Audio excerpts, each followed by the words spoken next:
Hello, I'm Dr. Carlo Harvey. I'm Director of Future Games and Graphics at Birmingham City University, and I look after the Games Academy initiative.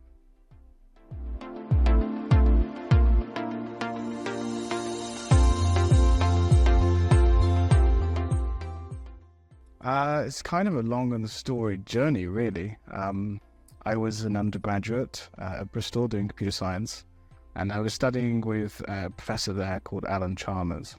And he was looking into computer graphics, but specifically digital cultural heritage. And for my final year project, there was a bit of an interesting concept of being able to pursue cultural heritage of some of Howard Carter's explorations into ancient Egypt.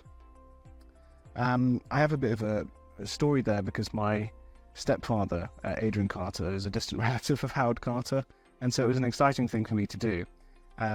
Through that project, I got really inspired into graphics and how it can be applied into cultural heritage and storage history.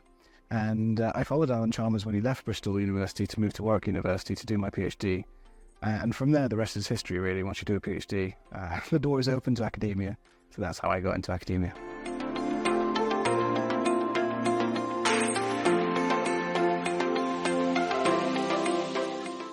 Yeah, an interesting question. My mum always told me that you can never make any money from games, but I'm proud to say that I've proved her wrong.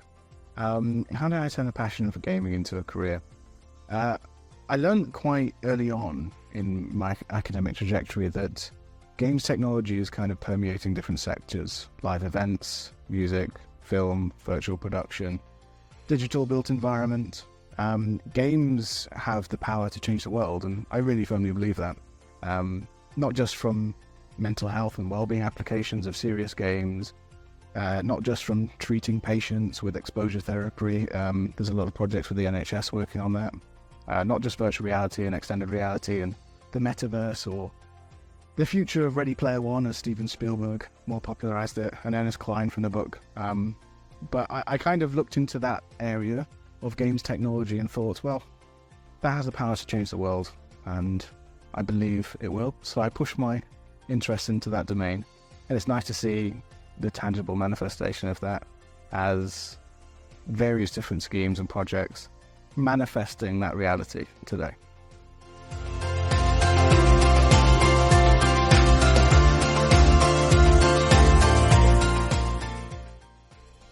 I really like autonomy and independent agency. I like being able to pursue new projects that are independently driven and chosen. I really like that working atmosphere. It suits me down to the ground. And I think my favorite thing is probably the impact it has on people around me. So I don't just see PhD students evolving through staff development, but I see other lecturers, senior lecturers, associate professors, undergraduate students, master's students, and it's really making a difference. So that's one of my favorite things about the role.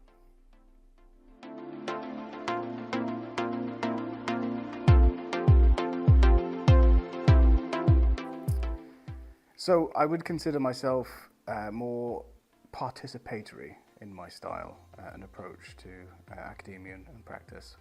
And I think students love to see people getting involved at projects at all stages, rather than leading from the back, leading from the front and getting involved in the nitty-gritty of live, ready projects.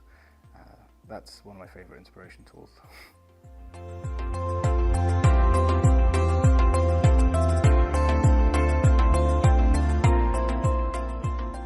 There's loads of different areas: games, programming, technology, design, art, technical art, digital art, animation. These are all kind of courses that are within the field of game development.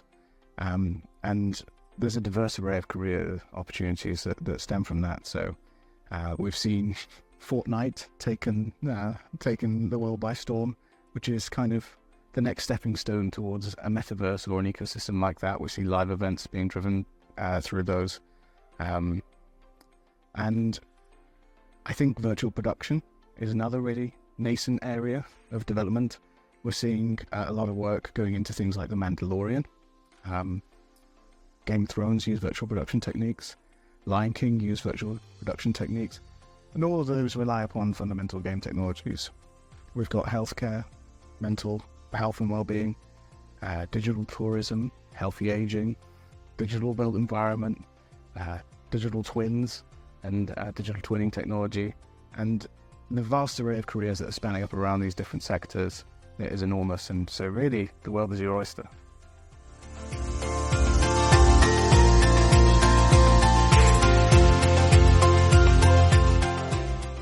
So for students wanting to follow in footsteps of myself, who followed very much an academic trajectory, I think take a look at the future. So the future for me is machine learning, AI, computer graphics, virtual environments. And so if you're particularly interested in following in my footsteps, I'd strongly encourage you to be skilled in those areas and be able to apply those into projects of your own. So tackle small projects, deliver upon them, use them into your portfolio and see where they take you. But I do strongly believe that the future is there, and so it's probably worthwhile skilling up with a passion for computing and applied computing.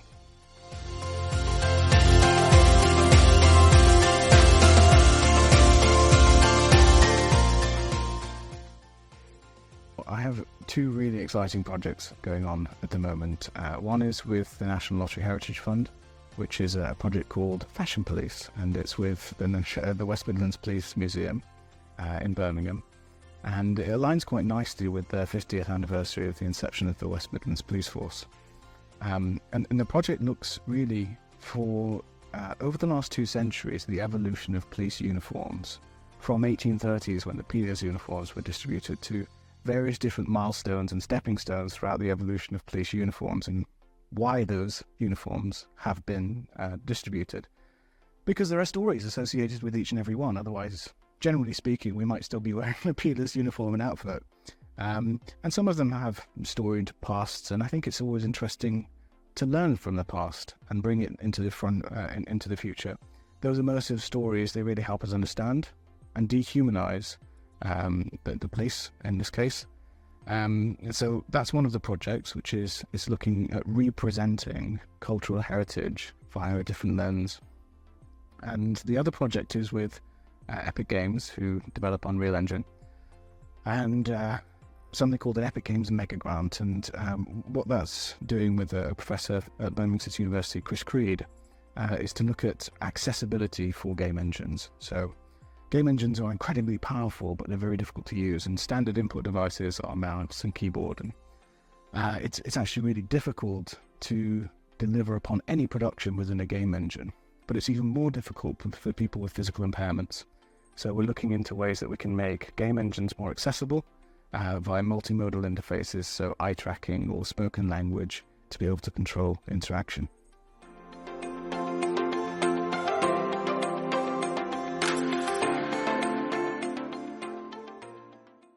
Difficult question.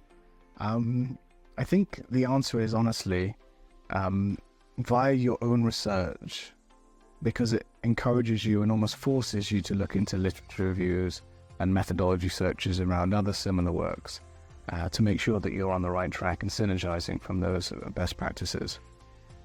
It's very easy to become somewhat anachronistic because there's so much to do. It can be an overwhelming environment to work within. So I would encourage you to focus on your own discipline and make sure that you are staying up to date with best practices and synergizing for those for your own work, and by proxy you'll stay up to date.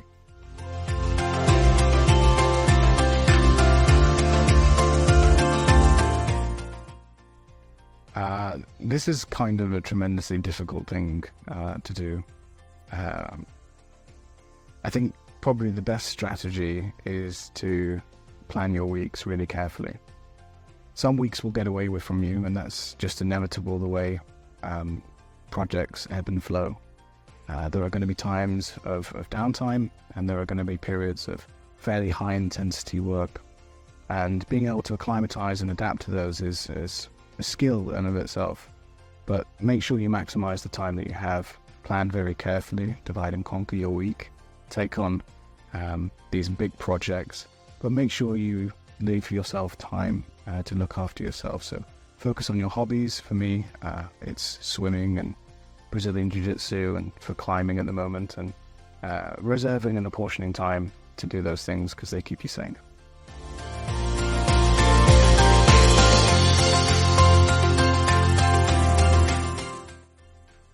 I think the advice I would give to my younger self is don't fear failure, fear mediocrity.